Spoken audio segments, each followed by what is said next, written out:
Sejam bem-vindos, queridos alunos, queridas alunas do curso Mater Dei. Esse é o nosso 6º vídeo aula do 2º módulo. Nós vamos continuar neste vídeo, nesta aula de hoje, sobre o assunto do tema do batismo. Já entramos nos sacramentos, né? E eu tenho que concluir com vocês essa parte, porque nós temos logo em seguida o sacramento da Crisma. Então vamos começar a nossa aula em nome do Pai, do Filho e do Espírito Santo. Amém. Senhor Deus, fazei que nós, vossos filhos, que buscamos conhecer mais os vossos ensinamentos, crescemos na nossa fé e no vosso conhecimento, para que possamos adorar-vos e amar-vos como vós mereceis. Por nosso Senhor Jesus Cristo, vosso Filho, na unidade do Espírito Santo. Amém. Em nome do Pai, do Filho e do Espírito Santo. Amém. Pois bem, meus amigos, meus alunos, nós vimos no início, desde o vídeo anterior, nós entramos no sacramento do batismo. Nós falamos sobre o que seja o batismo, né, os fundamentos bíblicos do batismo, os elementos do batismo. Agora vamos falar sobre os efeitos do batismo. Vou tentar acelerar um pouco, porque é um assunto um pouco extenso, nós temos que entrar no sacramento da Crisma ainda hoje. Então, os efeitos do batismo. Nós vimos que o batismo é aquele sacramento fundamental que faz com que nós, seres humanos, homens e mulheres, sejamos recebidos como filhos de Deus. Nos transforma em simples criaturas, em filhos adotivos de Deus, mediante a graça santificante, que é uma graça criada por Deus, sobrenatural, que nos insere na vida divina, na participação da vida divina com Deus, e dessa maneira, em ordem sobrenatural, temos a aptidão de podermos ter uma vida com Deus no céu. Nos tira do meramente natural humano e nos leva à participação da vida divina. Mas esse sacramento, vamos agora aprofundar nos seus efeitos. Os efeitos do batismo. Então vamos lá. Os diferentes efeitos do batismo são significados, eles são, digamos, referendados pelos elementos sensíveis do rito sacramental. Quais são os elementos sensíveis? A água e aquela forma. Fulano, eu te batizo em nome do Pai, do Filho e do Espírito Santo. Vejam bem, a imersão na água, o mergulho na água ou a infusão da água evoca o quê? Nos lembra o quê? O simbolismo da morte e ressurreição e da purificação, né? Mas também a regeneração e da renovação. Pelo batismo nós somos feitos novas criaturas, somos regenerados, gerados novamente, refeitos, recriados. Os dois elementos são, como nós vimos, a purificação dos pecados e o novo nascimento no Espírito Santo. Por que renascimento no Espírito Santo? Porque pela graça de Deus, a graça santificante ou graça habitual, Deus vem habitar em nossa alma, nos infunde a vida divina, o dom sobrenatural da graça. Nos tornamos morada de Deus, templos do Espírito Santo. É a ação do Espírito Santo em nós, que é uma ação trinitária, logo uma ação do próprio Deus. Então vamos, primeiro efeito, grande efeito da graça batismal. Primeiro, a remissão dos pecados. Remissão significa perdão. Pelo batismo, todos os pecados são perdoados. Todos que a pessoa tenha cometido em toda a sua vida. Se ela for uma criança, pecado original. Se ela já for um adulto, e até de idade já avançada, se ela nunca foi batizada, todos os seus pecados lhe são perdoados. O pecado original, como nós vimos dos nossos primeiros pais, né, que nós já estudamos esse assunto, e todos os pecados da pessoa, pessoais, porque o pecado original nós herdamos em virtude do nosso gênero humano, da nossa natureza humana, que nossos pais, numa opção errada, né, grandes pecados dos nossos pais, que se transmitiu para nós, todo o gênero humano, é o pecado original, da origem. E os pecados pessoais, daqueles que são da própria pessoa e somente dela.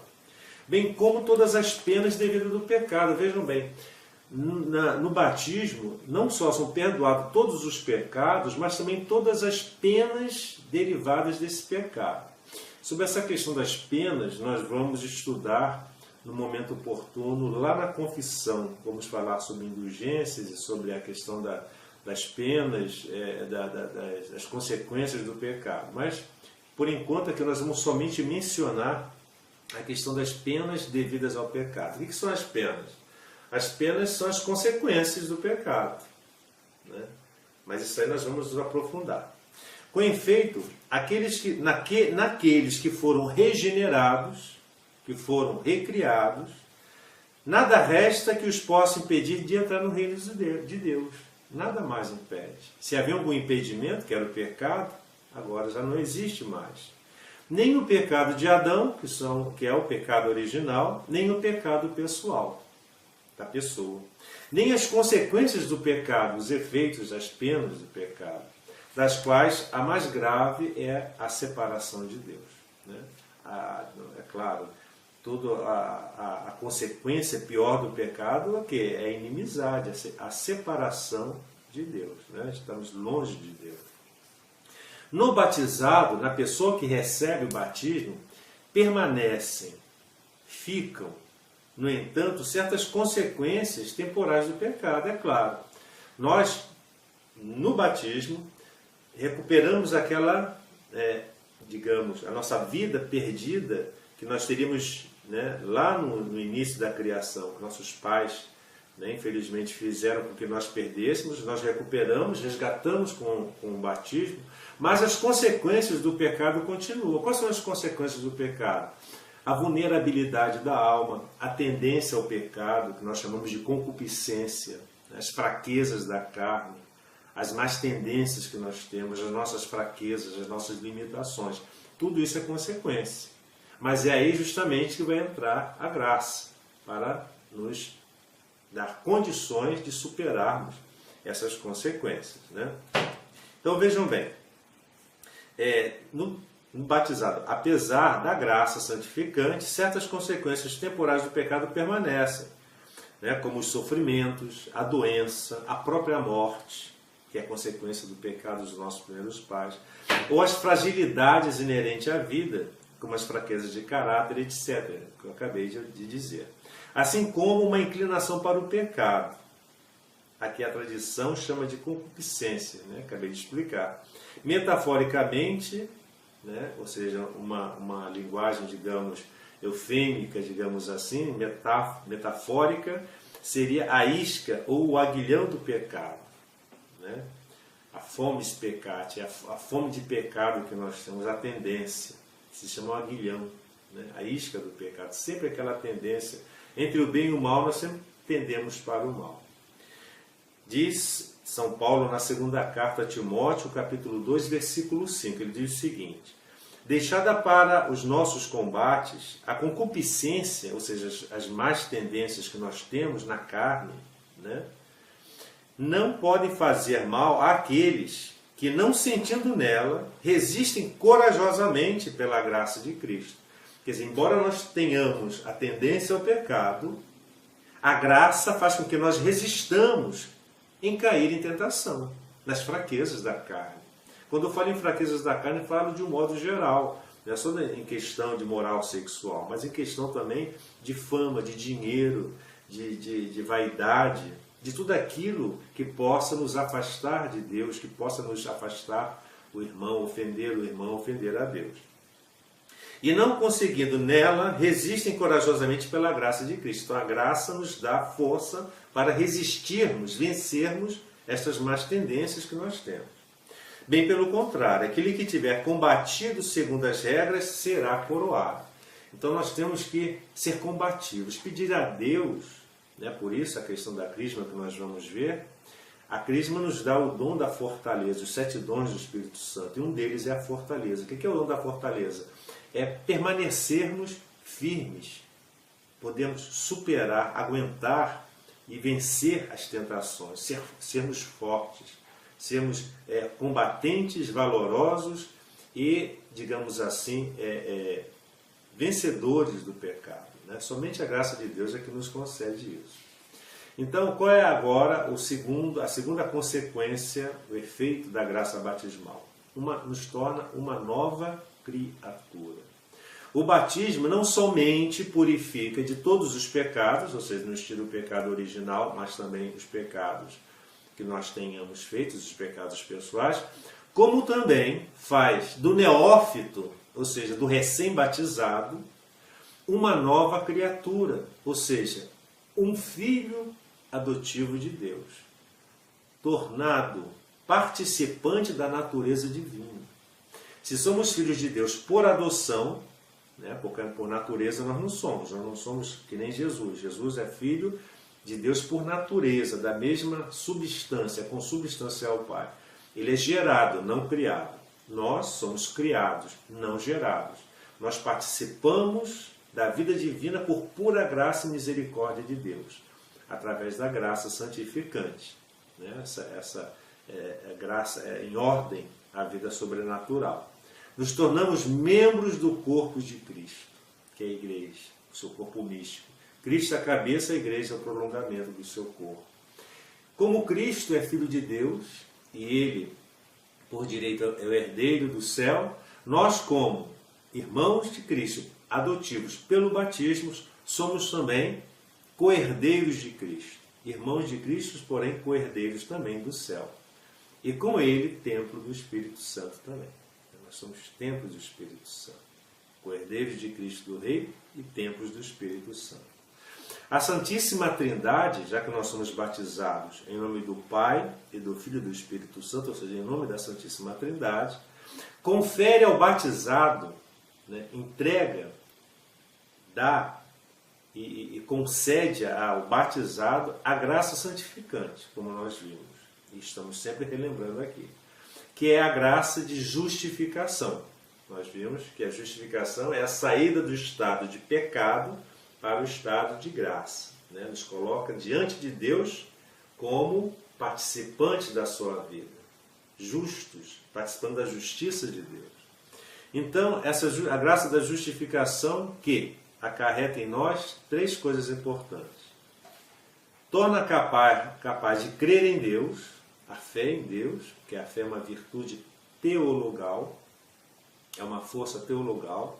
A fé, ela não nasce, não brota da minha vontade pura e simplesmente. A fé é um dom que Deus dá à alma, que nós aceitamos e nós, através desse dom, nós professamos a nossa crença, né?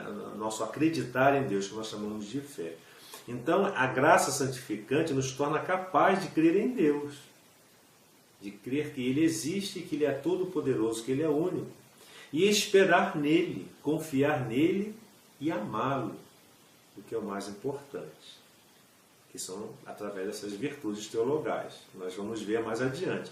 Quais são as três virtudes teologais? Ou seja, as três grandes graças que Deus nos dá, as forças, os dons de Deus pelo batismo.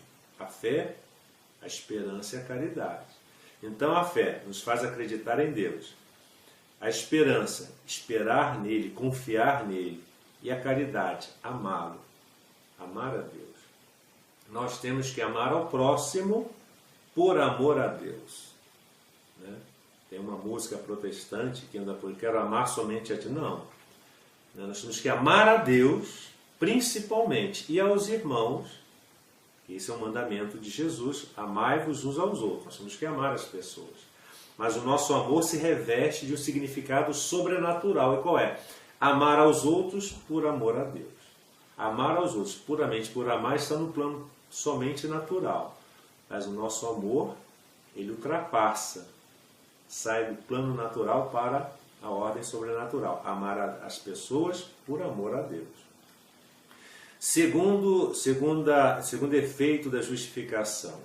Dá-lhe o poder de viver a alma e agir sob a emoção do Espírito Santo, pelos dons do Espírito Santo. Então a pessoa que recebe a graça batismal, ela entra em estado de justificação, ou seja, sai do estado de pecado e entra para o estado de graça. E ela se torna apta, por essa graça, a agir sempre por inspiração, movido por Deus, pelos dons do Espírito Santo, pela graça que vem do Espírito Santo. Nós nos tornamos totalmente ferramentas, instrumentos na mão de Deus. Tudo que nos inspira, que nos leva a pensar, a querer, a desejar, tem que ser de acordo com essa vida divina, ou seja, com a vontade de Deus. E o terceiro efeito que a justificação concede à alma: permite-nos crescer no bem pelas virtudes morais. Nós vamos ver também, quando estudarmos moral, quais são as virtudes morais. São as virtudes do comportamento, né? Que advém da fé. Assim, todo o organismo da vida sobrenatural do cristão tem a sua raiz aonde? No batismo. Por isso que o batismo ele é fundamental para sermos cristãos. Ele nos dá totalmente uma vida nova. Nos torna aptos a sermos filhos de Deus, participantes da vida divina com Deus e transformar a nossa vida e a vida das pessoas. E a sermos membros da igreja, membros efetivos e frutuosos da igreja.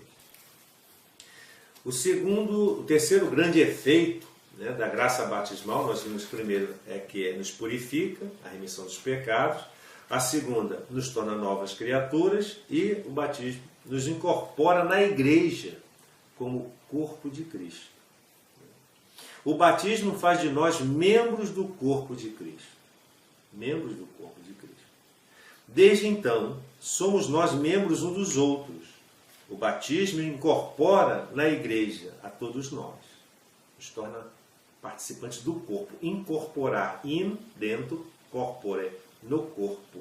Somos membros desse corpo, enxertados no corpo. Né? Jesus mesmo usa aquela imagem, né, da videira. Nós temos que estar enxertados na videira, né, na planta, no tronco, né, aí no caso a igreja. Das fontes batismais nasce o único povo de Deus da nova aliança. Nós vimos que no Antigo Testamento o povo hebreu, escolhido por Deus, que nasceu da primitiva aliança, da primeira aliança, ou do Antigo Testamento, o Testamento e aliança, né, que significam a mesma coisa. Nós somos já a igreja, o povo da nova aliança. O povo de Israel prefigurava a igreja. A antiga aliança prefigurava a nova aliança, né, que ultrapassa todos os limites naturais ou humanos. Essa nova aliança ultrapassa todos os limites, não só um povo meramente, né, fechado em si, mas todos os povos, todas as culturas, todas as nações, de todas as raças, de todos os sexos, de todas as extensões da terra. Né? Diz São Paulo, primeira carta aos Coríntios, capítulo 12, versículo 13, o seguinte: por isso é que todos nós fomos batizados num só Espírito, para formarmos um só corpo. Jesus não se dividiu em vários corpos, é um corpo só. Só existe uma igreja, fundada por Jesus, inaugurada, instituída por Ele. Essa é a verdadeira igreja. Dela surgiram outras, né, comunidades cristãs, né, que romperam com o tronco, com a verdadeira igreja. Né? Os batizados tornam-se pedras vivas para a edificação do edifício espiritual, para o sacerdócio santo. Primeira carta a Pedro, de Pedro, capítulo 5, capítulo 2, versículo 5. Né? Pelo batismo, participam os batizados no sacerdócio de Cristo, na sua missão profética e real, da sua realeza. Né? Somos raça eleita, sacerdócio de reis, nação santa, povo que Deus tornou seu, a igreja, todos nós os batizados. Para quê? Para anunciar os louvores daquele que os chamou das trevas para a luz admirável. Primeira carta de Pedro, capítulo 2, versículo 9. O batismo, portanto, confere a cada um de nós a participação no sacerdócio comum dos fiéis. Que sacerdócio é esse? Não é o sacerdócio ministerial, que é conferido na ordem. É o sacerdócio real. Em que significa esse sacerdócio? Participação no sacerdócio de Cristo. Nos coloca em ordem sobrenatural a capacidade de cultuar a Deus. Né? Na minha oração, né, eu como padre, ou então qualquer um como leigo, não ordenado sacerdote, tem a aptidão, pelo batismo, de se dirigir diretamente a Deus. De louvar, de cultuar, de adorar a Deus. Essa aptidão ao culto é a participação no sacerdócio real de Cristo. Não há necessidade de alguém intermediar, um sacerdote como eu intermediar. A pessoa vai rezar um terço em honra a Deus, não vai pedir a mim, padre, reza um terço para mim porque eu não tenho condições de me dirigir a Deus. Não. Pelo batismo você tem condições de se dirigir a Deus através da sua participação no sacerdócio real de Cristo. Agora, na celebração da missa, de determinados sacramentos, somente o sacerdote, ordenado pelo sacramento da ordem, o sacerdócio ministerial, esse sim lhe é reservado esse poder. Mas, de uma maneira geral, né, para a vida espiritual sua, diante de Deus, você tem essa aptidão, essa capacidade, essa disposição conferida pelo batismo, na qual você participa do sacerdócio real, da realeza de Cristo. Né? Foi feito membro da igreja, o batizado, a pessoa que recebeu o batismo, já não se pertence a si próprio, mas àquele que morreu e ressuscitou por nós. Pertencemos a Cristo. O sinete, a marca espiritual de pertença, o caráter, não se esqueçam disso. A partir daí é chamado, o batizado, a submeter-se aos outros irmãos, a servi-los na comunhão da igreja, a ser obediente e dócil aos chefes da igreja, aos pastores da igreja, e a considerá-los com respeito e afeição. Fico triste, né, quando eu vejo nas redes sociais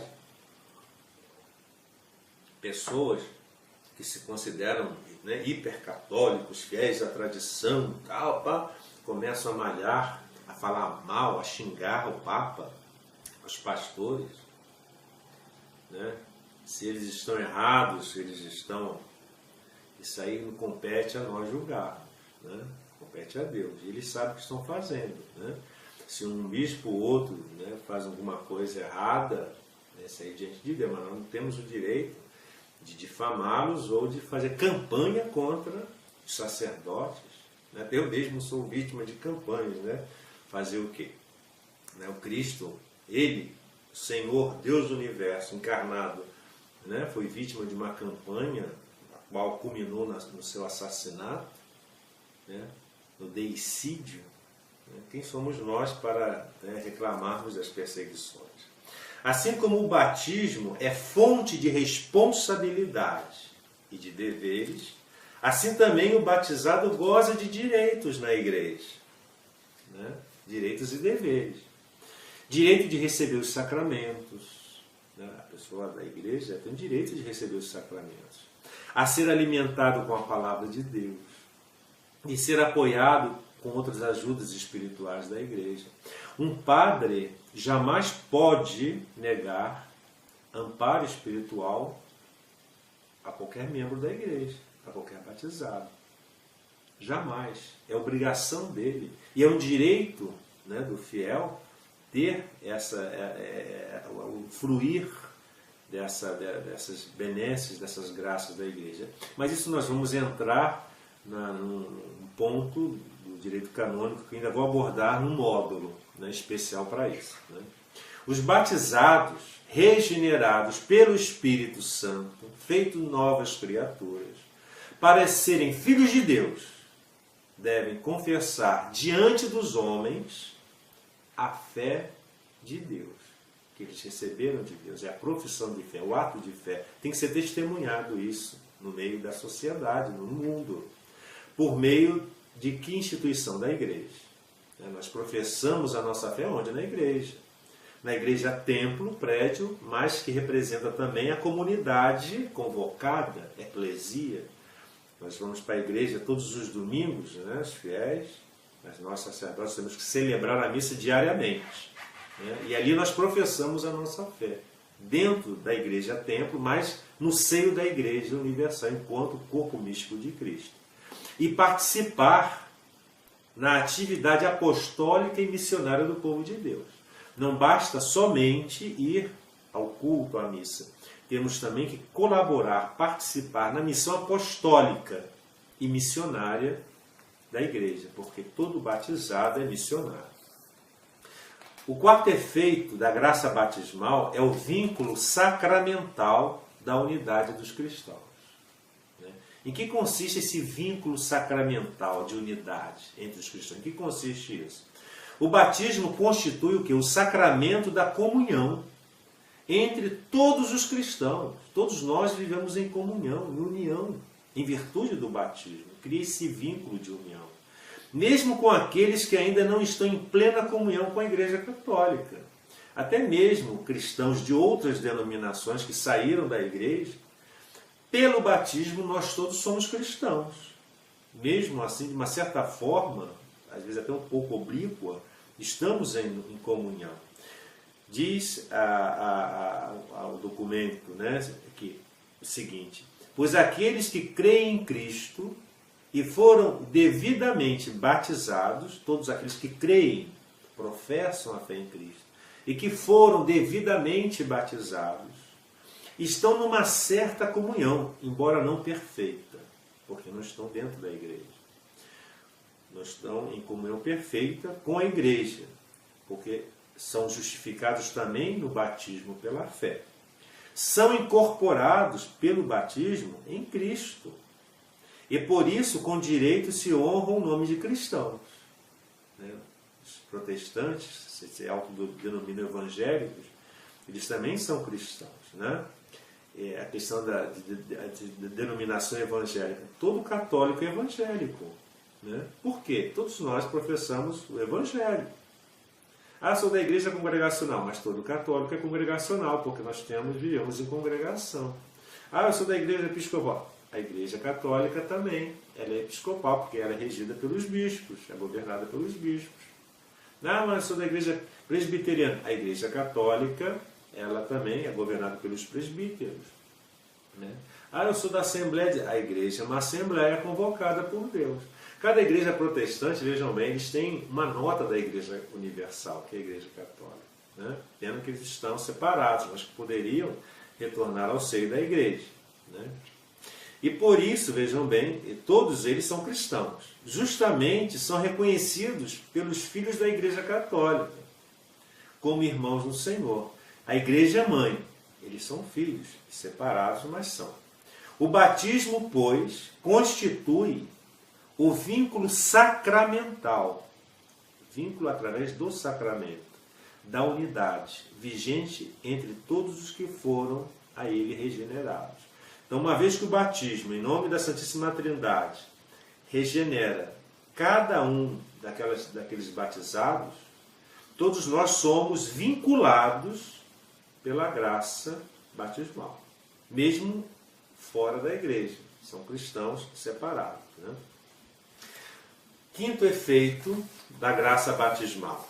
Uma marca espiritual indelével, que nós já vimos. Né? Incorporados em Cristo pelo batismo, o batizado é configurado em Cristo. Hoje se usa muito esse termo configurar. Né? Na área de informática, a gente vai adaptar um software, um aplicativo, alguma coisa ao computador, tem que configurar. É praticamente nesse sentido. Né? Você se adaptar, se acomodar, se acoplar, né? Fazer parte do todo. Né? É nesse sentido até. Então, pelo batismo, nós somos configurados com Cristo. O batismo marca o cristão com um selo espiritual indelével, que é o caráter, como nós vimos. Né? Caráter, do grego, significa, né, marca, sinete, que é sinal da nossa pertença a Cristo. Essa marca, recordando o que nós já vimos, não é apagada por nenhum pecado, embora o pecado impeça o batismo de produzir frutos de salvação. Ele não apaga o batismo, mas impede os frutos do batismo, o pecado. Ministrado uma vez por todas, o batismo não pode ser repetido, porque ele é único, ele imprime na alma, não tira nunca, é indestrutível, é uma marca indelével na alma, é uma marca espiritual. O batismo só se recebe uma vez. Incorporados na igreja pelo batismo, os fiéis receberam o caráter sacramental, que os consagra para o culto religioso cristão. Como eu falei, o batismo nos dá a disposição, a aptidão para o culto a Deus, né, em ordem sobrenatural.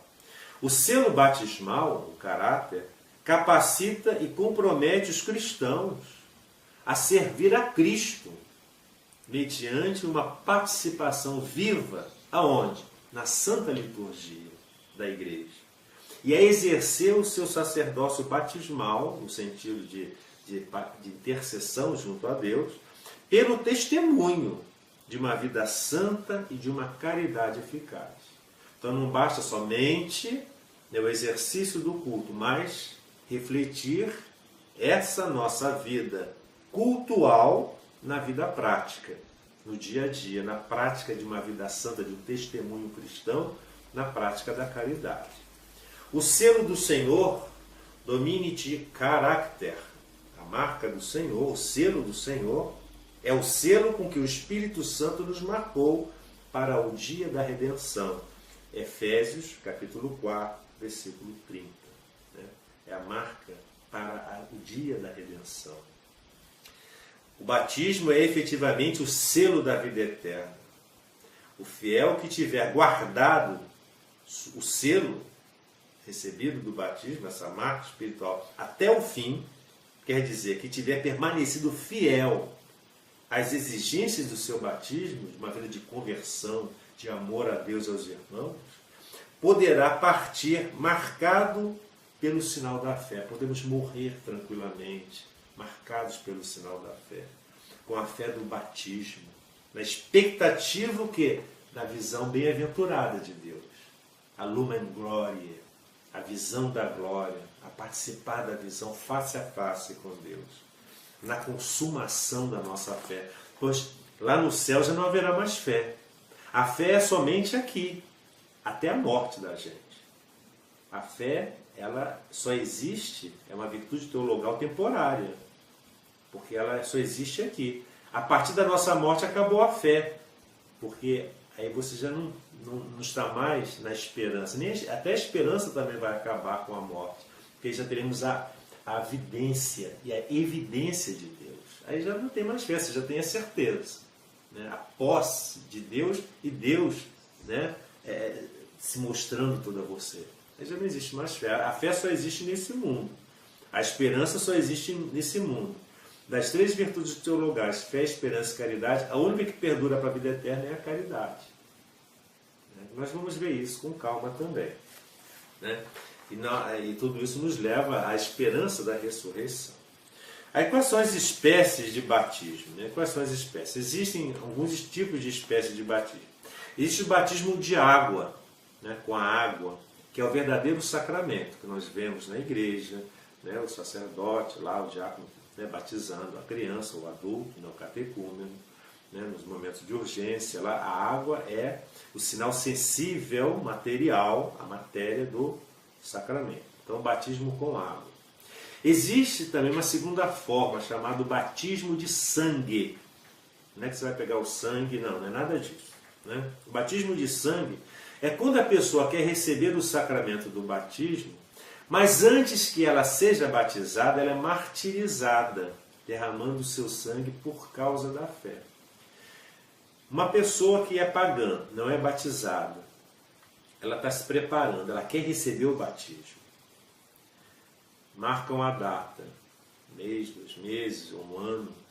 Se nesse interstício, nesse ínterim, a pessoa morre sem o batismo, mas ela morre com o desejo, né, de se batizar, mas ela morre não só pelo desejo, mas em virtude da fé dela, em defesa da sua fé, mesmo ela não sendo batizada, ela morre, ela derrama o seu sangue por causa da sua fé. Isso existe muito nos países islâmicos, nos países comunistas. As pessoas querem se batizar e quando são descobertos pelas autoridades inimigas da fé, elas morrem, são assassinadas porque querem ser cristãs.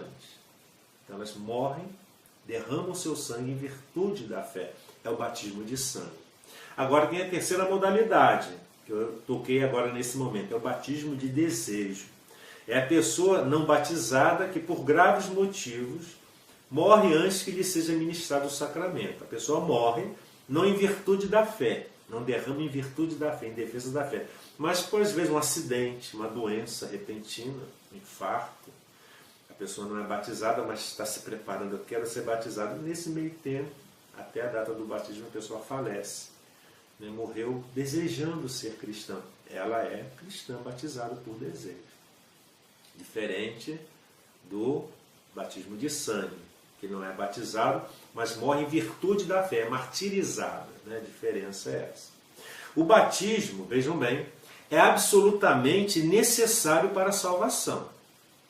É condício sine qua non.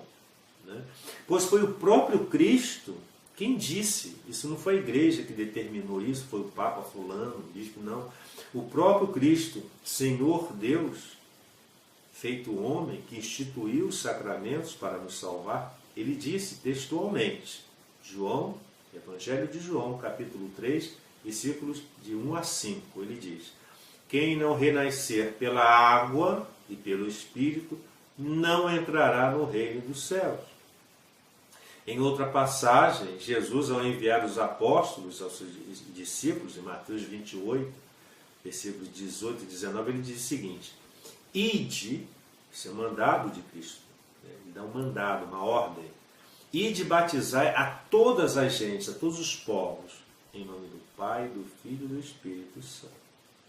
Então, o batismo é condição para se entrar no reino dos céus.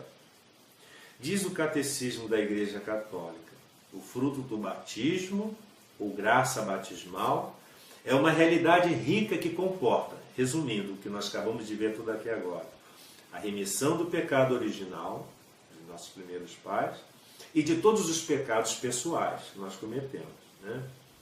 O nascimento para uma nova vida, que é a regeneração, pela qual o homem se torna filho adotivo de Deus, participante da vida divina, membro de Cristo, do seu corpo místico, que é a igreja, templo do Espírito Santo, onde Deus vem habitar com a vida divina em nós, pela graça habitual ou santificante. Com isso mesmo, o batizado é incorporado à igreja e recebe o caráter impresso na alma, corpo de Cristo, e se torna participante do seu sacerdócio. Então, nós, agora, para terminar essa parte do batismo, eu vou falar sobre os sinais do batismo. Quais são os sinais do batismo? Mas sinais em que sentido? Os sinais são aquilo que nós vemos, não se esqueçam disso. Sinais são coisas materiais, sensíveis.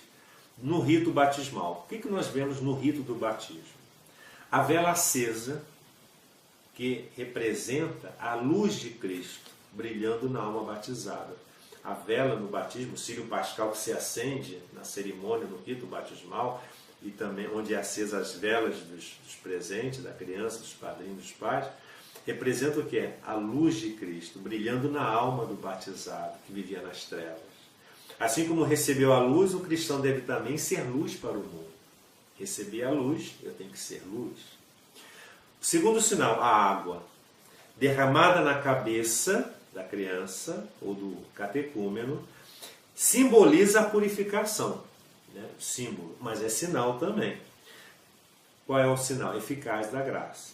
Por ela somos levados da antiga culpa e de todo o pecado cometido. Somos lavados da antiga culpa. Saímos do estado de pecado para o estado de graça, a justificação. Terceiro sinal que nós vimos, presenciamos no rito batismal, o óleo. O que significa aquele óleo? O óleo significa eleição. Nós sabemos que o óleo tem um significado de, era derramado no sacerdote, no rei, e também eram usados naqueles atletas que iriam participar dos certames, das disputas olímpicas. Então significa eleição, escolha. Com ele o sacerdote unge o peito e depois a testa do batizando. esse gesto significa a eleição como filho de Deus. E por último sinal nós temos a toalha branca, né? O manto branco, como pequena toalha branca, o sacerdote envolve o batizando e com esse gesto demonstra que a criança ou o adulto está revestida da graça de Deus. É pois uma nova criatura em Deus. Eu tenho visto, observado que as pessoas, às vezes alguns sacerdotes deixam passar em brancas nuvens essa questão do manto batismal. É importantíssimo, porque o significado do manto é a graça que envolve a pessoa, né? Isso tem que ser mantido, resgatado, né? E com isso, meus queridos e amados irmãos, nós concluímos a parte do sacramento do batismo, né? E agora eu vou apenas adentrar um pouco no sacramento da crisma, né? E assim adiantar, porque são 7 sacramentos, nós estamos na 5ª aula, nós temos ainda mais 6 sacramentos para ver. E cada sacramento deveria comportar uma aula, mas o assunto é tão vasto que às vezes a gente aprofunda e se detém. Mas vamos agora falar sobre o sacramento da crisma. O sacramento da crisma, a palavra crisma é uma palavra que vem do grego. Crisma significa ungir. O que é ungir? Jogar óleo, untar. Untar quer dizer ungir, usar o óleo, né? A crisma é o sacramento instituído por quem? Por nosso Senhor Jesus Cristo. O sacramento da crisma foi instituído por Jesus. A crisma também é chamada de confirmação. Nós vamos ver agora por quê. Crisma ou confirmação. Né? Crismar, né? Untar com óleo, ungir. Confirmar, confirmar na fé. Então, a crisma é o sacramento instituído por nosso Senhor Jesus Cristo, que desperta em nós o quê? Os dons do Espírito Santo que nós recebemos no batismo. Nós não somos morada do Espírito Santo, não recebemos os dons espirituais. Nós, quando recebemos o Espírito Santo, recebemos todos os dons no batismo. Na crisma são despertados esses dons. Eles são como que nos faz soldados, nos desperta para a nossa militância cristã. Fortalece, fortifica os dons que nós recebemos no batismo, né? Os dons do Espírito Santo. Com o batismo e com a Eucaristia, o sacramento da confirmação ou crisma constitui o que nós chamamos de sacramentos da iniciação cristã. Nós temos lá na introdução aos sacramentos, né? Do batismo, cuja unidade deve ser salvaguardada. Então, nós vamos ver que há uma unidade muito grande entre esses 3 primeiros sacramentos. Por isso é necessário, é imperativo que nós expliquemos aos fiéis que a recepção deste sacramento da crisma é necessária para a plenitude da graça batismal. Quer dizer, eu sou batizado, não preciso me crismar. Precisa sim. Porque o sacramento da crisma, ela nos dá em plenitude as graças recebidas no batismo. Se pelo batismo eu sou cidadão do reino, pela crisma eu sou soldado. Eu recebo as armas para defender o reino, a militância da minha fé. Como é que eu vou ser um cristão sem militância, sem vivência da minha fé? A crisma, justamente, é o sacramento que vai nos dar, nos vai outorgar, né, essa possibilidade dessa militância da fé. É o despertar dos dons do Espírito Santo. Por isso que nós, no sacramento da crisma, damos muita ênfase aos 7 dons do Espírito Santo, que nós vamos ver daqui a pouco, né? Com efeito, os batizados, pelo sacramento da confirmação, são mais perfeitamente vinculados à igreja. Nós somos aperfeiçoados no nosso vínculo, a pertença à igreja. Somos enriquecidos com uma força especial do Espírito Santo, específica para a nossa vida cristã. E deste modo, nós, batizados, ficamos mais estritamente obrigados a difundir e a defender a fé, a militância da fé. Ou, em linguagem moderna, né, o ativismo da fé, né? Que por palavras e obras como verdadeiras testemunhas de Cristo, devemos agir, viver neste mundo. Veja a importância do sacramento da crisma ou confirmação. Mas qual é o fundamento bíblico do batismo? Atos capítulo 8, versículos 14 a 17. Tendo ouvido que a Samaria acolhera a palavra de Deus, os apóstolos que estavam em Jerusalém enviaram-lhes Pedro e João. Estes, descendo de lá, oraram por eles a fim de que recebessem o Espírito Santo, pois ele não tinha caído ainda sobre nenhum deles, mas somente haviam sido batizados em nome do Senhor Jesus. Então começaram a impor-lhes as mãos e eles recebiam o Espírito Santo. Ah, mas você vai argumentar, não, mas isso aí não foi Jesus, foram usados, não, mas eles receberam a incumbência lá com Jesus, receberam o Espírito Santo. A quem perdoar os pecados serão perdoados, o que retiver. Quando ele dá aos seus apóstolos o Espírito Santo, ele já dá ao poder deles, o sacramento, de instituir esse sacramento. Cristo institui esse sacramento e os apóstolos a colocam em prática. Porque os sacramentos são para nós batizados. Cristo, quando instituiu para todos nós. Agora eu vou terminar aqui e já no próximo vídeo, na próxima aula, continuaremos com a confirmação, ou seja, a crisma, na economia da salvação, ou seja, na obra da criação. Que o Senhor nos abençoe e nos guarde em nome do Pai, do Filho e do Espírito Santo. Amém.